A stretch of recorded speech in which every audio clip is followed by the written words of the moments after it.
Bismillahirrahmanirrahim. Assalamualaikum warahmatullahi wabarakatuh. Rekan-rekan sekalian, alhamdulillah kita ketemu lagi dalam kajian ringan, ngobrol santai seputar Al-Quran, seputar tafsir, hadis, ya, dan Islam, juga fenomena keislaman secara umum, gitu ya.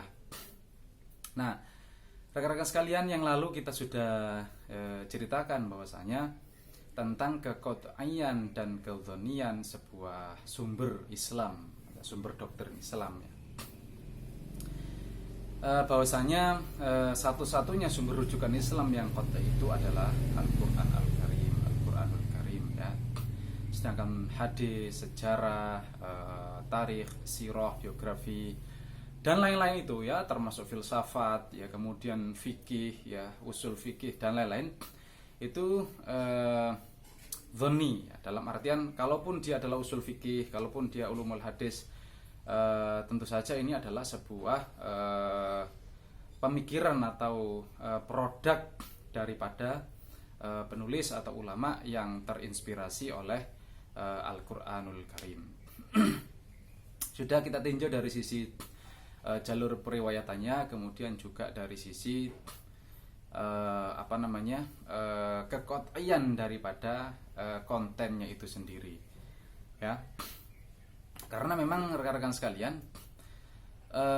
ketika zaman Nabi Muhammad SAW, ketika Nabi Muhammad masih hidup, itu sebenarnya satu-satunya rujukan atau bekal yang dibawa oleh Nabi Muhammad sebagai Rasulullah beragama umat itu adalah Al-Quranul Karim itu sendiri sejatinya.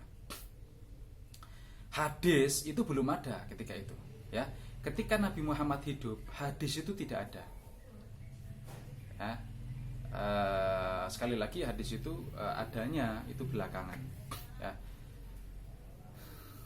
Satu-satunya yang dikawal oleh Rasulullah SAW, ya, terutama penulisannya maupun penghafalannya, itu adalah Al-Quranul Karim, ya. Jadi ketika Allah di dalam Al-Quran menyebutkan a'udzubillahi minasyaitonirrajim, nahnu nazzalna dzikra wa inna lahu lahafizun, kamilah yang menurunkan Al-Quran itu dan kamilah yang akan menjaganya. Maka di situ sebenarnya Allah melibatkan pihak lain di dalam proses penjagaan Al-Quran itu, ya, pengawalan Al-Quran itu, yaitu oleh Nabi, oleh para sahabat, ya, melalui hafalan dan juga penulisan, terutama tulisan, ya,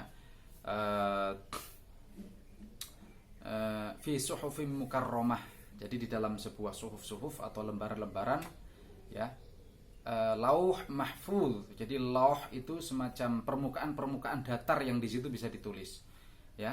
Mahfuz yang terjaga, bisa jadi semacam di atas batu, ya, pelepah kurma ataupun kulit binatang, ya. Quran itu di situ ditulis dan juga dihafal tentu saja, ya. Kalau Nabi kalau Nabi memang sudah hafal, ya, Al-Quran itu sudah hafal karena memang ditancapkan langsung oleh Allah melalui malaikat Jibril ke dalam qalbu Rasulullah SAW. Nazala bihi ruhul amin ala qalbik litakuna litunzira, gitu. Jadi ala qalbik, nazala bihi ruhul amin ala qalbik. Jadi Quran itu diturunkan bersama malaikat Jibril, jadi Jibril ala qalbik, ke dalam hatimu wahai Nabi, ya. Itulah proses penjagaan Nabi itu, ya, dikawal betul, ya. Nah, satu-satunya penulisan Al-Quran, penjagaan Al-Quran yang dikawal oleh Nabi itu adalah Al-Quran. Kalau hadis itu tidak, hadis, sejarah, fikih dan lain-lain lah pokoknya selain Al-Quran itu tidak dikawal oleh Nabi. Ya, memang ada dua, ya, di dalam ilmu hadis itu ada dua, bahwasanya disebutkan bahwasanya hadis, ada sebuah hadis, janganlah kalian tulis dariku selain Quran, la taktub anni ghairal Quran, janganlah kalian tulis dariku selain Al-Quran. Barang siapa yang terlanjur menulisnya, hendaklah dihapus, Jadi hendaklah dihapus, ada perintah menghapus itu, ya. Uh, tetapi ada cerita yang sebaliknya bahwasanya proses penulisan hadis itu sudah terjadi sejak zaman Nabi gitu ya. Sudah terjadi sejak zaman Nabi, meskipun itu penulisannya adalah koleksi pribadi. Jadi penulisannya itu koleksi pribadi masing-masing orang, ya, antara orang satu, sahabat satu berbeda dengan sahabat yang lain, ya. Ada dibedakan antara penulisan yang itu sifatnya pribadi dengan penulisan yang itu resmi dari pemerintah, yakni kodifikasi hadis. Bahasanya beda. Kalau penulisan biasa itu privat, milik orang pribadi, namanya penulisan kitabah, ya. Tapi kalau itu resmi oleh pemerintah, dilakukan oleh pemerintah, penulisan yang dilakukan resmi oleh pemerintah namanya kodifikasi, tadwin al-hadis. Jadi tadwin bahasanya. Nah, menurut sejarah, memang menurut cerita sejarah itu, hadis itu baru dikodifikasi itu ketika masa Khalifah Umar bin Abdul Aziz, ya, generasi kesekian daripada kekhalifahan, yakni Umar bin Abdul Aziz ini seorang khalifah. Kemudian beliau menyuruh dua orang yang PNS lah semacam gitu, ya, yakni Ibnu Syihab Az-Zuhri dan juga Ibnu Hazm, Az-Zuhri dan Hazm. Ini yang satu seorang gubernur, ya, semacam gubernur, dan satunya lagi ulama. Nah, ingat Umar bin Abdul Aziz, khalifah ini itu wafat sekitar 100 tahunan lebih. Jadi sekitar 100 tahun setelah wafatnya Nabi, itu baru dilakukan penulisan atau kodifikasi hadis. Nah, tetapi rekan-rekan sekalian, ini yang paling yang titik tekan yang saya rasa penting, bahwasanya tulisan atau kodifikasi pada saat zaman Umar bin Abdul Aziz itu, baik itu Zuhri maupun Ibnu Hazm, itu tidak ada yang sampai kepada kita saat ini. Tidak ada yang sampai kepada kita. Manuskripnya dicari juga tidak ada. Ya.